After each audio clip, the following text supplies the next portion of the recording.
بسم اللہ الرحمن الرحیم۔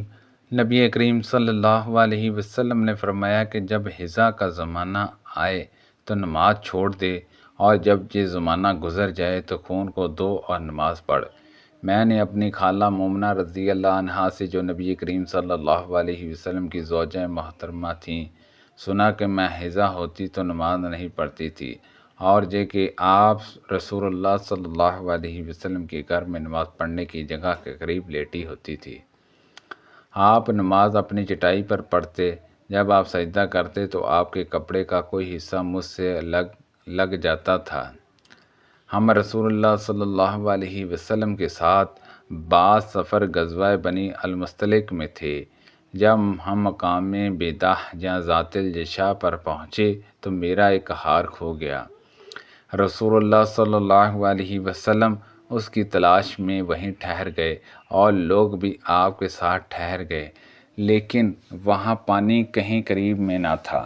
لوگ حضرت ابوبکر صدیق رضی اللہ عنہ کے پاس آئے اور کہا، حضرت عائشہ رضی اللہ عنہا نے کیا کام کیا کہ رسول اللہ صلی اللہ علیہ وسلم اور تمام لوگوں کو ٹھہرا دیا ہے، اور پانی بھی کہیں قریب میں نہیں ہے اور نہ لوگوں ہی کے ساتھ ہے۔ پھر حضرت ابوبکر صدیق رضی اللہ عنہ تشریف لائے، اور رسول اللہ صلی اللہ علیہ وسلم اپنا سر مبارک میری ران پر رکھے ہوئے سو رہے تھے۔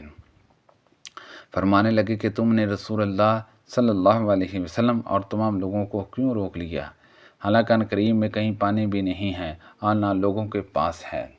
حضرت عائشہ رضی اللہ عنہا کہتی ہیں کہ والد ماجد رضی اللہ عنہ مجھ پر بہت خفا ہوئے، اور اللہ نے جو چاہا انہوں نے مجھے کہا، اور اپنے ہاتھ سے میری کوکھ میں کچکے لگائے۔ رسول اللہ صلی اللہ علیہ وسلم کا سر مبارک میری ران پر تھا، اسی وجہ سے میں حرکت بھی نہیں کر سکتی تھی۔ رسول اللہ صلی اللہ علیہ وسلم جب صبح کے وقت اٹھے تو پانی کا پتہ تک نہ تھا۔ پس اللہ تعالیٰ نے تیمم کی آیت اتاری اور لوگوں نے تیمم کیا۔ اس پر اسعید بن حضیر رضی اللہ عنہ نے کہا، اے آل ابی بکر، یہ تمہاری کوئی پہلی برکت نہیں ہے۔ حضرت عائشہ صدیقہ رضی اللہ عنہا نے فرمایا، پھر ہم نے اس اونٹ کو اٹھایا جس پر میں سوار تھی، تو ہار اسی کے نیچے مل گیا۔ نبی صلی اللہ علیہ وسلم نے فرمایا، مجھے 5 چیزیں ایسی دی گئی ہیں جو مجھ سے پہلے کسی کو نہیں دی گئی تھیں۔ 1 مہینے کی مسافت سے راب کے ذریعے میری مدد کی گئی ہے، اور تمام زمین میرے لیے سجدہ گاہ اور پاکی کے لائق بنائی گئی۔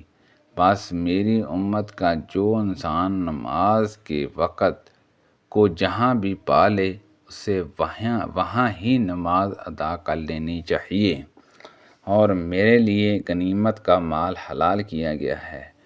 مجھ سے پہلے یہ کسی کے لیے بھی حلال نہ تھا، اور مجھے شفاعت عطا کی گئی، اور تمام انبیاء اپنی اپنی قوم کے لیے مبعوث ہوتے تھے، لیکن میں تمام انسانوں کے لیے عام طور پر نبی بنا کر بھیجا گیا ہوں۔ میں اور عبداللہ بن جسار، جو کہ حضرت مومنہ رضی اللہ عنہا زوجہ نبی کریم صلی اللہ علیہ وسلم کے غلام تھے، ابو جہم بن حارث بن سام انصاری صحابہ کے پاس آئے۔ انہوں نے بیان کیا کہ نبی کریم صلی اللہ علیہ وسلم بحر جمل کی طرف سے تشریف لا رہے تھے۔ راستے میں ایک شخص نے آپ کو سلام کیا، یعنی خود اسی ابو جہم نے، لیکن آپ صلی اللہ علیہ وسلم نے جواب نہیں دیا۔ پھر آپ دیوار کے قریب آئے اور اپنے چہرے اور ہاتھوں کا مسح کیا، پھر ان کے سلام کا جواب دیا۔ ایک شخص حضرت عمر بن خطاب رضی اللہ عنہ کے پاس آیا اور عرض کی کہ مجھے غسل کی حاجت ہو گئی اور پانی نہیں ملا، تو میں اب کیا کروں؟ اس پر عمار بن یاسر رضی اللہ عنہ نے حضرت عمر بن خطاب رضی اللہ عنہ سے کہا، کیا آپ کو یاد نہیں جب میں اور آپ سفر میں تھے، ہم دونوں جنابی ہو گئے، ہم نے تو نماز نہیں پڑھی، لیکن میں نے زمین پر لوٹ پوٹ لیا اور نماز پڑھ لی۔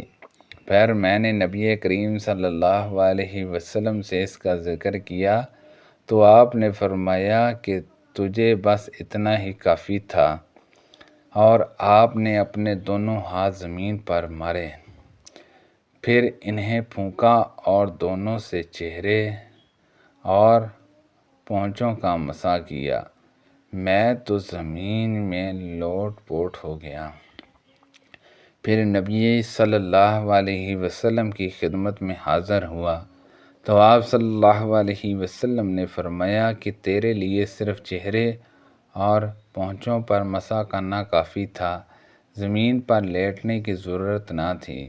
اگر غسل کی حاجت ہو اور پانی نہ ملے تو کیا نماز نہ پڑھی جائے؟ عبداللہ نے فرمایا، ہاں، اگر مجھے 1 مہینے تک بھی پانی نہ ملے گا تو میں نماز نہ پڑھوں گا۔ اگر اس میں لوگوں کو اجازت دے دی جائے تو سردی معلوم کر کے بھی لوگ تیمم سے نماز پڑھ لیں گے۔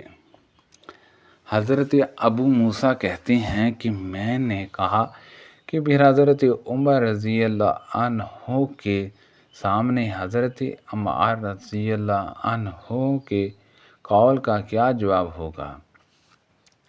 بولے کہ مجھے تو نہیں معلوم کہ حضرت عمر رضی اللہ عنہ عمار رضی اللہ عنہ کی بات سے مطمئن ہو گئے تھے۔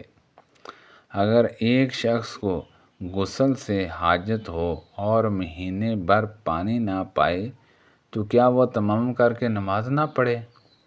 شقیقہ کہتے ہیں کہ حضرت عبداللہ بن مسعود رضی اللہ عنہ نے جواب دیا کہ وہ تیمم نہ کرے اگرچہ وہ 1 مہینے تک پانی نہ پائے، اور نماز موقوف رکھے۔ حضرت ابو موسیٰ رضی اللہ عنہ نے اس پر کہا کہ پھر سورۃ مائدہ کی اس آیت کا کیا مطلب ہوگا؟ اگر تم پانی نہ پاؤ تو پاک مٹی پر تیمم کر لو۔ حضرت عبداللہ بن مسعود بولے کہ اگر لوگوں کو اس کی اجازت دے دی جائے تو جلد ہی یہ حال ہو جائے کہ جب ان کو پانی ٹھنڈا معلوم ہوگا تو وہ مٹی سے تیمم ہی کر لیں گے۔ حماش نے کہا، میں نے شقیقہ سے کہا تو تم نے جنابی کے لیے تیمم اس لیے برا جانا؟ انہوں نے کہا، ہاں۔ پھر حضرت ابو موسیٰ اشعری رضی اللہ عنہ نے فرمایا کہ کیا آپ کو حضرت عمار کا حضرت عمر بن خطاب رضی اللہ عنہ کے سامنے یہ قول معلوم نہیں کہ مجھے رسول اللہ صلی اللہ علیہ وسلم نے کسی کام کے لیے بھیجا تھا، سفر میں مجھے غسل کی ضرورت ہوگی لیکن پانی نہیں ملا، اس لیے میں مٹی میں جانور کی طرح لوٹ پوٹ لیا، پھر میں نے رسول اللہ صلی اللہ علیہ وسلم سے اس کا ذکر کیا تو آپ صلی اللہ علیہ وسلم نے فرمایا کہ تمہارے لیے صرف اتنا ہی کہنا کافی تھا، اور آپ نے اپنے ہاتھوں کو زمین پر 1 مرتبہ مارا، پھر ان کو جھاڑ کر بائیں ہاتھ سے دائیں ہاتھ کی پشت کو ملا لیا، جہاں بائیں ہاتھ کا دائیں ہاتھ سے مسح کیا، پھر دونوں ہاتھوں سے چہرے کا مسح کیا۔ حضرت عبداللہ نے اس کا جواب دیا کہ آپ عمر کو نہیں دیکھتے کہ انہوں نے عمار کی بات پر خیانت نہیں کی تھی، اور یالی ابن عبید نے حماش کے واسطے سے شقیقہ سے روایت میں یہ زیادتی کی ہے کہ انہوں نے کہا کہ میں عبداللہ اور ابو موسیٰ کی خدمت میں تھا، اور ابو موسیٰ نے فرمایا تھا کہ آپ نے عمر سے عمار کا یہ قول نہیں سنا کہ رسول اللہ صلی اللہ علیہ وسلم نے مجھے اور آپ کو بھیجا، بس مجھے غسل کی حاجت ہو گئی اور میں نے مٹی میں لوٹ پوٹ لیا۔ پھر میں رات رسول اللہ صلی اللہ علیہ وسلم کی خدمت میں حاضر ہوا اور آپ سے اس صورتحال کے متعلق ذکر کیا تو آپ صلی اللہ علیہ وسلم نے فرمایا کہ تمہیں صرف اتنا ہی کافی تھا، اور اپنے چہرے اور ہتھیلیوں کا ایک ہی مرتبہ مسح کیا۔ سبحان اللہ عز و جل۔ اللہ پاک سے دعا ہے کہ اللہ پاک ان حدیثوں پر عمل کرنے کی توفیق عطا فرمائے۔ کو پڑھنے میں غلطی کوتاہی ہو گئی ہو، اللہ پاک معاف فرمائے۔ آمین بجاہ النبی الامین صلی اللہ علیہ وسلم۔